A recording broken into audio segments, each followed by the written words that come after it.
petroleum hub, we are told, will come with some refineries, will come with petrochemical components, and will come with jetties. Oil terminals. Storage, and that is huge. And I think petroleum hub would be an excellent idea. It will create a lot of job opportunities. That will cut across almost every discipline within our academic space. And so that should be an excellent idea. But how much do we need to do this? I think it's estimated that we need closer to 60 billion US dollars. That is almost closer to our GDP. The nation's gross domestic product. That's GDP. That is huge.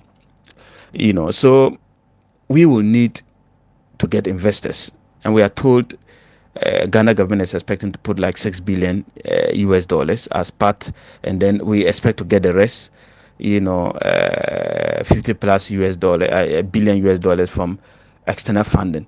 And so getting this kind of funding is not going to be easy, especially looking at what is currently prevailing in the funding community, where bankers and investors are closely gravitating to the world of green energy, and also the fact that we have COVID, and so funds are a bit restricted, and so getting this huge money is not going to be easy.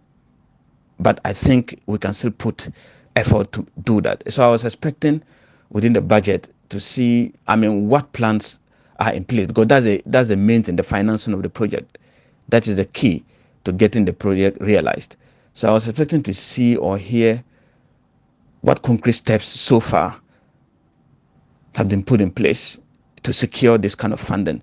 I think that investors probably, will be interested in similar facilities that are existing in the country and how they have been handled. Because a petroleum hub is going to be like a combination of Tor, Bust, and Ghana gas in a way, including petrochemical. So investors will be looking at how these facilities have been run. Unfortunately, if you come to look at Tor and Bust, they are not doing quite well. Tor, I don't think we need any huge capital investment, to get it back on its to get it back on its profitability mode. It is interesting that it was one of the foremost places that the energy minister visited, and he did put across a very interesting statement, very encouraging statement that I've heard about Tor in recent time. In recent past, we've heard leaders talking about turning Tor to tank farm, propagating that Tor cannot refine Ghana crude oil. Tor is obsolete. In my opinion, these kind of statements are not good for the investor community. And I think Tor is not obsolete, if you ask me. I'm a refiner myself, and with the components that are within Tor, especially with the CDU, which is the primary unit that receives the crude, and then the secondary value addition unit called the residue fluid catalytic cracker, RFCC unit, it is difficult to run these two units together and cry of making loss. And I think even before Ghana struck oil in commercial quantities, Tor was running and doing better than now. What has changed? And so refinery is crucial to the energy security of every nation. What refinery will do will be to serve as a stabilizer. As in shortfalls in refined product import, refinery can make it up. Just imagine a situation whereby Ghana is not able to bring in finished products for a month. Our economy is going to ground to a halt.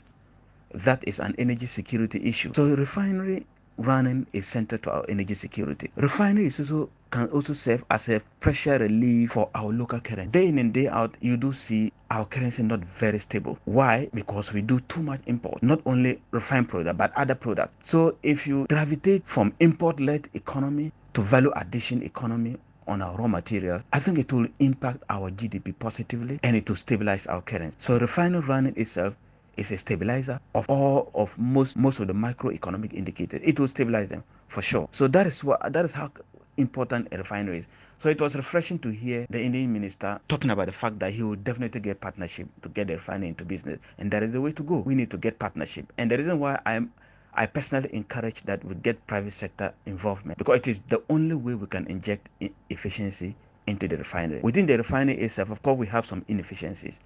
And I think with private sector involvement and close monitoring, it is easy to get the refinery back to business. And it is our best interest as a nation to get our refinery back to business, in addition to championing the petroleum hub. That is the way to go.